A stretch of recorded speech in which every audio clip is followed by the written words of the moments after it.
Ezri. Esainai El Heharim Me'ayin Yavo Ezri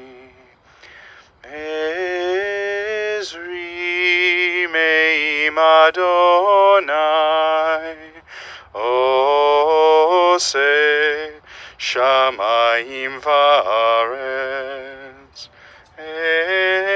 Ezri Me'im Adonai Ose Shamayim Va'aretz Ayitein lamod raglecha Hayanum shomrecha Hine lo yanum velo yishan Shomer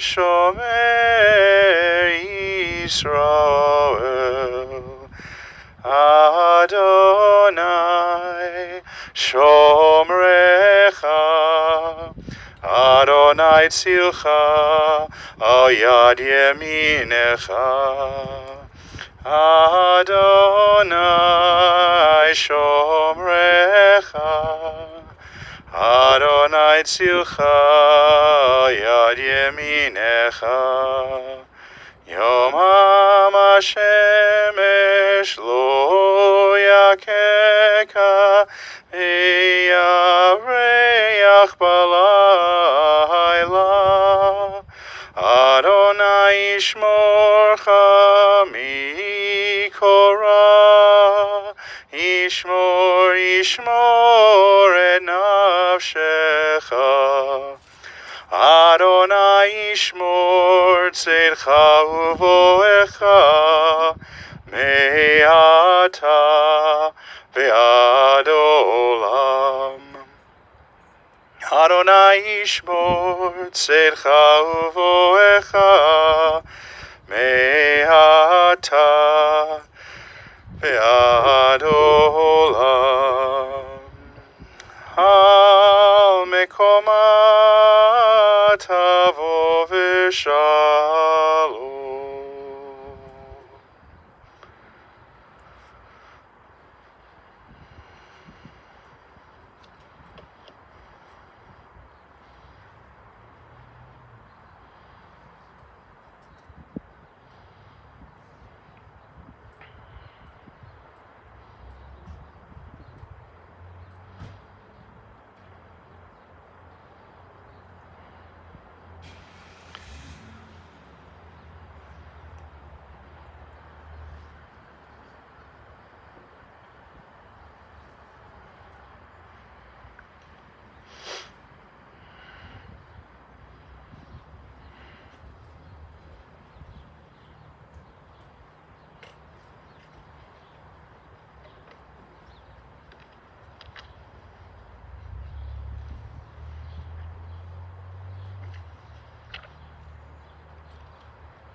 Hatzur tamim, paulo kichol rachav mishpat, el emunah ve'navel tzadik v'yasharhu.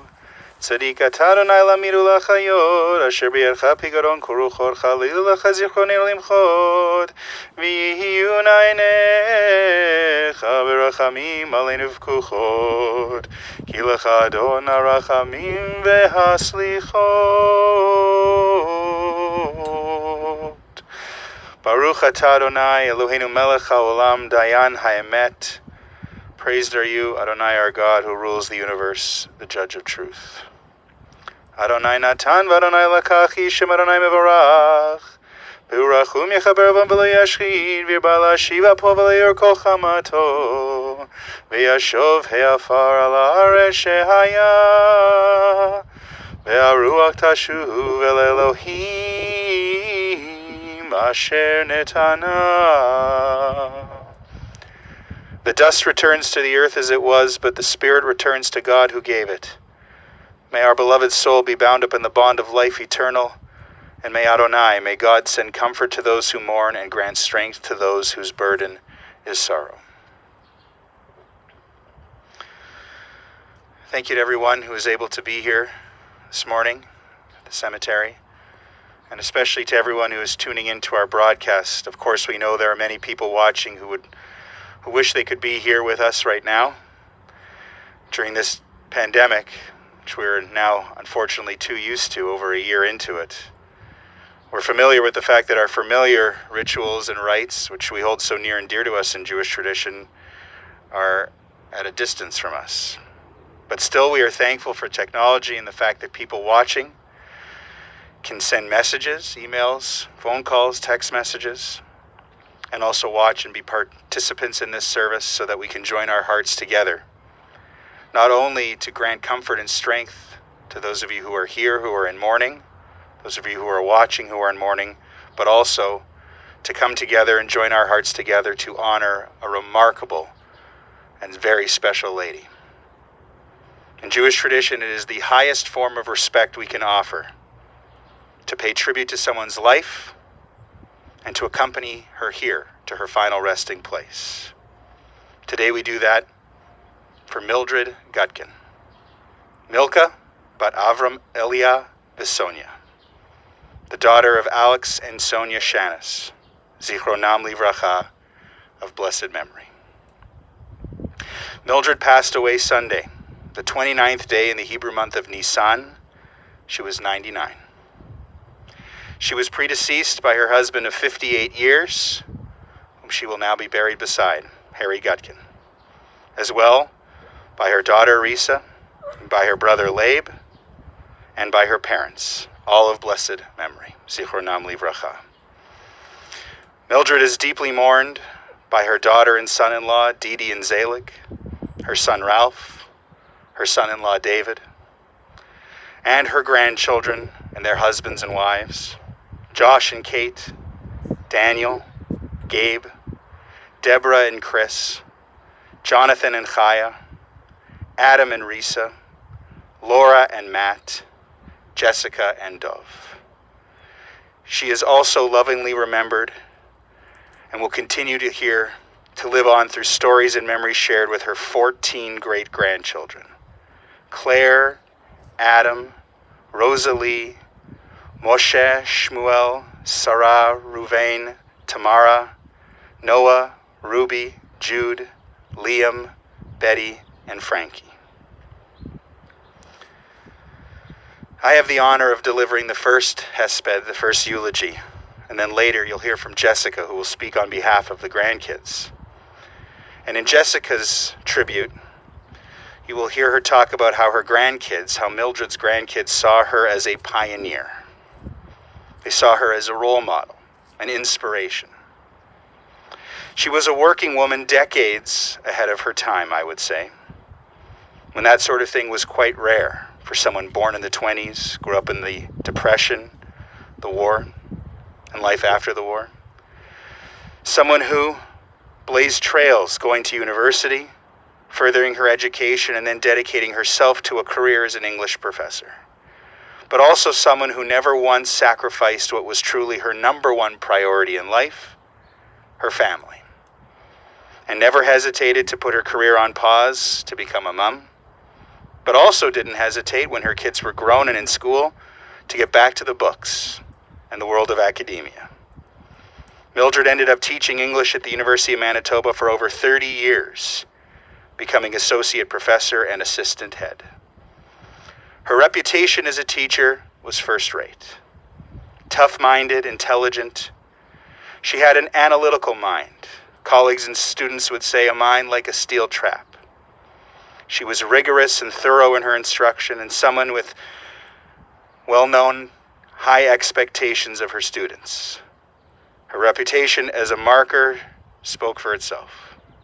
But above all, in the classroom, in the walls of the university, she was highly respected. And she formed long-lasting relationships with many of her students that carried on for years after they left her class. Mildred's zest for learning began at a very early age. She was born November 14th, 1921, and grew up in the heart of the North End, the daughter of immigrants, Alex and Sonia Shanis, who had come to Canada from Ukraine as teenagers. Her father had turned a job as a stock boy at a pharmacy into a career as a pharmacist, with a drugstore at the corner of Dufferin in Maine. Her parents prized reading and education, one of those houses with books everywhere, and they got involved in the local school, the I.L. Parrots Folk School, where Mildred began her education with classes in both English and Yiddish. When Jewish writers would visit Winnipeg, brought in by the school for talks or lectures, they were always at some point making appearances at the Shanis home as guests. Mildred switched to the public school system in grade 6, but continued her Yiddish learning through night classes. She spent high school, as so many Jewish kids in the North End did at that time, at St. John's Tech. Then it was on to the University of Manitoba for a Bachelor of Arts with honors, and then to the University of Toronto for a master's in English. She returned to Winnipeg, where she edited a community newspaper for a few years, and then joined the faculty at the U of M to teach veterans re-entering civilian life at the end of World War II. That was around the same time she met Harry Gutkin, a fellow North Ender. It was a chance meeting at a print shop, where both of them just happened to be one day on their respective business trips. A few weeks later, Harry proposed. And a year later, they were married in 1946. Mildred and Harry's was a true partnership. It was founded in mutual love and respect, and it was built on a shared devotion to family and community. When they were signers of the Jewish Foundation's Endowment Book of Life, their relationship is referred to as an unshakably devoted marriage that provided the foundation on which two busy lives were built. They were famous for the work they did together on many projects supporting the Winnipeg Jewish community, including a number of books. In 1980, the first, Journey into Our Heritage. In 1987, The Worst of Times, The Best of Times, Growing Up in Winnipeg's North End. And in 1997, Profiles in Dissent, exploring the 1919 Winnipeg General Strike. To these projects, as to everything else in her life, as her family writes so lovingly and so aptly in her obituary, Mildred brought humanity and intellectual rigor. I'm told she was the perfect complement to Harry, the dreamer, the idea man, the more emotional one. She's the one who lent structure, organization, rationality, calmness, and discipline. Mildred would often say of her success in academia that she was just lucky, and that she was in the right place at the right time, but those around her knew better. She continued teaching even after retirement, leading adult education classes in English at Creative Retirement Manitoba. Those who knew her from the university knew one side of Mildred Gutkin. As we've mentioned, the tough marker, the lover of Milton, always attempting to win students and colleagues over to his style of writing, the sharp, vibrant, analytical mind. But those who knew her as a friend, or from her family, knew someone who was first and foremost warm and welcoming. She was affectionate. She cared deeply about infusing her home with Jewish culture, celebrating Shabbat and the holidays, and prizing education. She and Harry made their home the focal point for an ever-expanding family. The huge Friday night dinners were beyond impressive that she was able to pull them off regularly in the first place. And she was always making room for more people who needed a seat as the family grew or as more guests would drop by. This started at their home on St. Anthony and continued to their condo on Wellington Crescent. In a conversation with her family recently, her son-in-law Zelig remarked that dinners at the Gutkin house were thrilling but also almost exhausting. Everyone would sit around the table and talk. They would discuss real things like politics and books. Every meal was like a seminar. And at the head of the table, at the head of the family, was Mildred Gutkin, a true matriarch. She exuded strength in all aspects of her life and was someone everyone in the family and in her social circle could rely on and did rely on.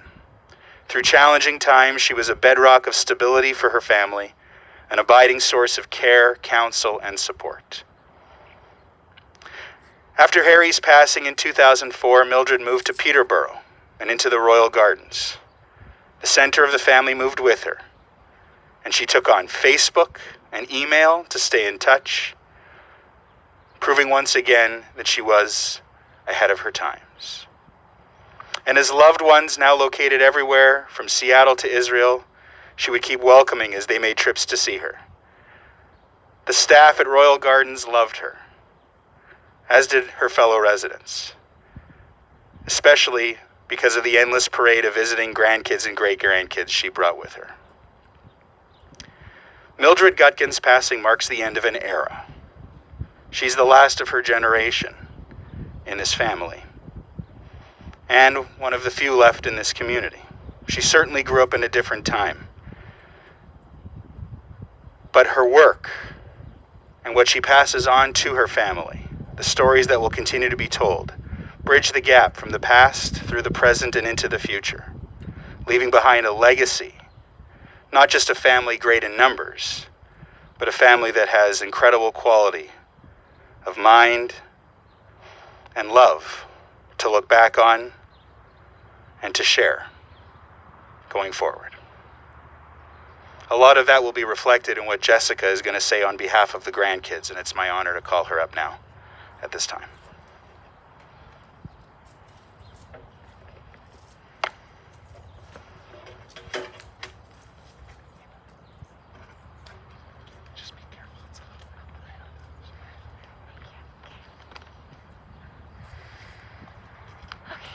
Hi everyone. Can you hear me okay? Okay. As Baba's youngest grandchild, it is my honor to speak on behalf of her 8 grandchildren and 14 great-grandchildren that were lucky enough to call Mildred Gutkin our Baba Mickey. It is very difficult to put into words what Baba means to each of us. But over the past few days, the grandkids have all been sharing memories and stories, a few of which I'll share with you today.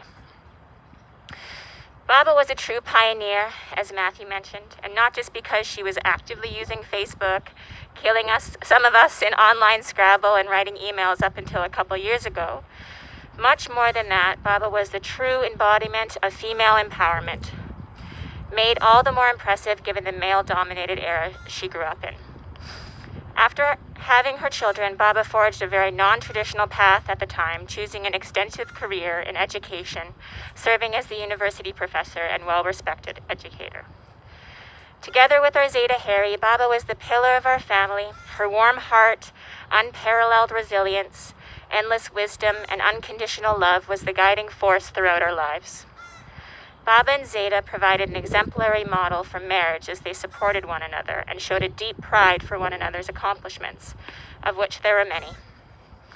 There was a poignant photo of Baba standing behind Zeta in their study taken for their book Profiles in Dissent.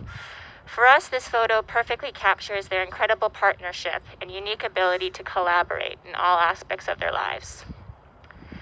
Together, they taught us about tolerance and acceptance, the importance of a more holistic worldview and perspective, which many of us who went to private Jewish school did not fully appreciate growing up. They instilled in us all a deep appreciation of cultural traditions, while also demonstrating acceptance and respect for those with other beliefs or upbringings different from our own. Each of us grandchildren had our own exposure and connection to Judaism and Jewish culture, and continue to have different connections to it in our adulthood. But despite these differences, what is central to each of us is the importance of family and togetherness. It would be impossible to talk about Baba and Zeta without mentioning the hub of our family, their condo at 99 Wellington Crescent. We were all such regulars at the condo that the doorman knew us all and let us straight into the building. VIP access only for Baba's and Zeta's grandkids. Upon entering their condo, you were always greeted by a doorway filled with lots of shoes of visiting family members and the smell of familiar favorites coming from the kitchen. You were also struck by a meticulously organized and clean apartment with walls of incredible works of art and literature. The furniture was impeccable, hand-picked by Baba and Zeta over the years. Mid-century modern chic, before mid-century modern was chic. Looking back now, we can appreciate their thoughtful design and passion for art and culture, beautifully on display. We grandkids just thought it was funny to laugh at the naked lady sculptures. For the Winnipeg crew, Friday nights at Baba and Zeta's were a weekly fixture throughout our childhood. A visit to Baba and Zeta's would start with an impressive spread put on by Baba, a rotation of our favorites like chopped liver, cheese roll-ups, gefilte fish on holidays, her signature brisket, challah from Michelle's Bakery, rice pilaf, turkey Bombay, mushroom chicken, meatloaf surprise being the hot dog running down the center, and too many more dishes to list. All washed down with cold, cold, cold water from their signature canisters in the fridge that was always high in supply. In addition, much to our amazement, there was a second fridge devoted entirely to soft drinks. PC products for non-special occasions and us regular visitors, but premium Coke brands and pineapple juice fully stocked, saved only for Pollock family visits. Though we were still uncomfortably full, dinner was immediately followed by dessert. And by immediately, I mean immediately. The table was cleared, crumbs were swept with Baba's beloved table crumb brush, and dessert was whisked onto the table. No break, none. No birthday or milestone went unnoticed as each member of the family was celebrated. Like all proud North End-rooted Jewish families, each special occasion was marked with a marble genie's log as a fixture on the table. Not to be deprived on special occasions, the table was full of Baba's strawberry cherry jello creation with whipped cream in a can, Baba's world-famous chocolate chip cookies, which she openly credited to Pillsbury drop-in bake dough, her macaroons with mixed reviews on the raisins, and a large fruit platter, always with grapes that would come in handy for our evening activity, throwing them at passing cars from Baba and Zeta's balcony. Sorry, Baba. After dinner, the grandkids would run wildly around the condo, usually congregating in the sunroom to watch Friday night TGIF shows, or at least the ones that weren't throwing grapes. Again, sorry, Baba. A visit wouldn't be complete without flipping through the collection of photo albums that Baba had painstakingly created over the years. Every family member and important life moment was captured in Baba's albums and labeled for reference. The albums continue to serve as beautiful memories of our childhoods, while simultaneously also providing us with hours of cringy laughter as we look back at terrible haircuts, glorious 80s outfits, and some epic group family photos care of Sears Family Portrait Studio. Baba's incredible devotion to our family was also evident in her passion for crocheting custom Afghan blankets for each of us. A true labor of love, each Afghan took hours and hours to complete. Over the years, Baba was always working on someone's blanket, as it was an endless rotation among the grandkids, with each of us now owning at least a few of Baba's intricate works of art. If you step into any of our homes, these Afghans have a place of honor, keeping us cozy and serving as a constant warm reminder of her love for each of us. And in case Baba's love for each of us wasn't obvious enough, she would always place her incredibly soft hands on our cheek and say, "Chok dir lieb." She actually loved just to hold our hands. Especially as we got older and our visits became less frequent, when we come to Peterborough, Baba would grab our hands the second we settled into the room. Usually she would comment on how cold our hands were, especially my sister's, but would immediately follow with "cold hands, warm heart." In more recent times, when we would speak with Baba on the phone or on FaceTime, Baba would finish the conversation by saying, "Consider yourself thoroughly hugged." We always felt her sincerity when she said that, and we always felt love when we wrap ourselves in our blankets.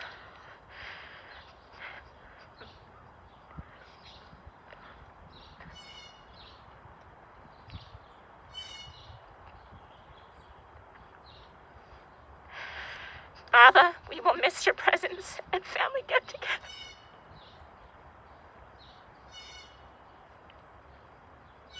And family get-togethers. We'll miss your heartfelt hugs and warm greetings. We'll miss your polished classic outfits. We'll miss being able to call you and seeing your face light up at the sight of your great-grandchildren kids. But we know you're in a peaceful place now, holding hands with Zayda, looking down together and smiling at the incredible family legacy that you both left behind.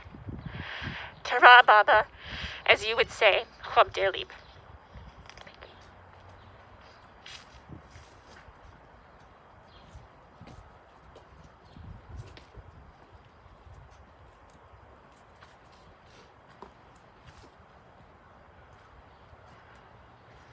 Thanks, Jessica. That was beautiful.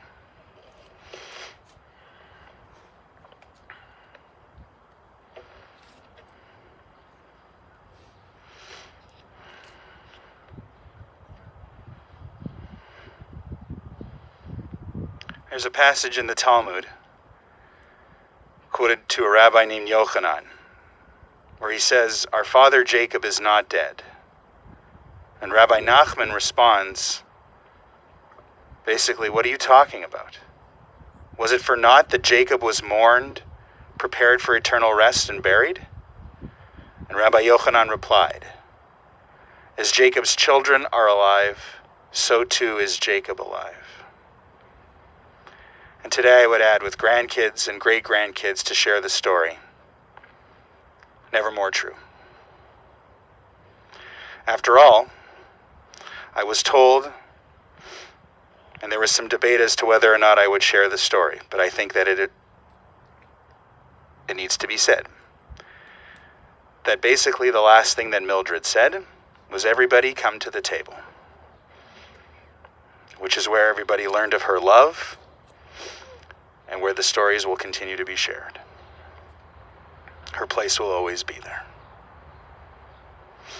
It's my honor now to recite in Mildred Gutkin's memory the El Malei Rachamim prayer, the traditional memorial prayer.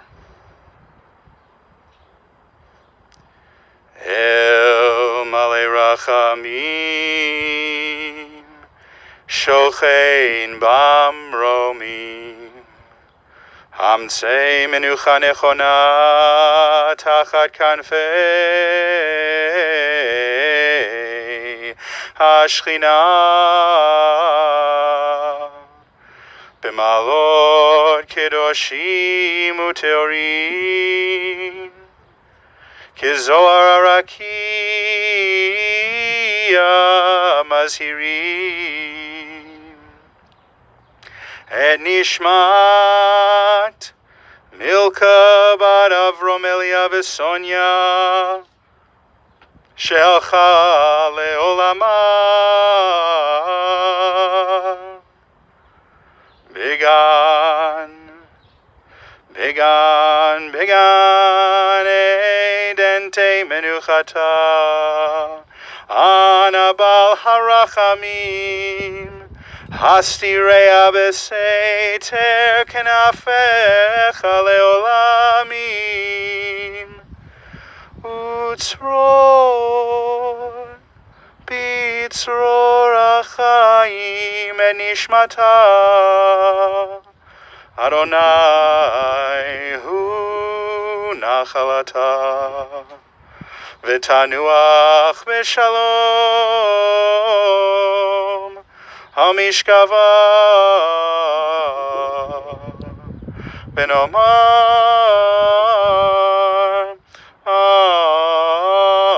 Amen.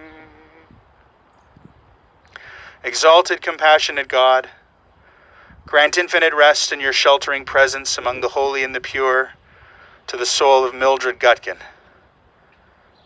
who has gone to her eternal home. Merciful One, we ask that she find perfect peace in your eternal embrace, May her soul be bound up in the bond of life. May she rest in peace. And let us say, Amen.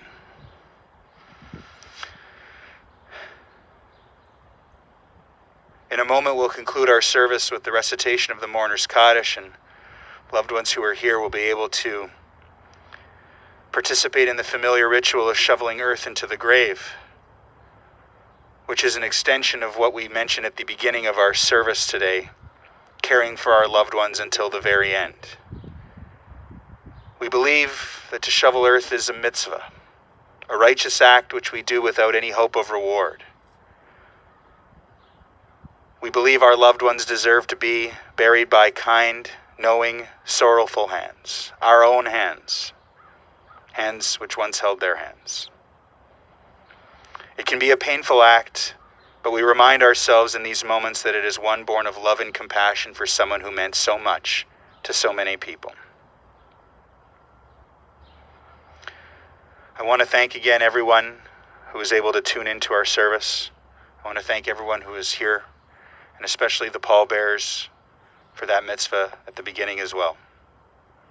Earlier in this service, we offered the words of Job, the epitome of Jewish suffering. Adonai natan v'Adonai lakach, yehi shem Adonai mevorach. God, you have given, God, you have taken. Blessed be the name of God.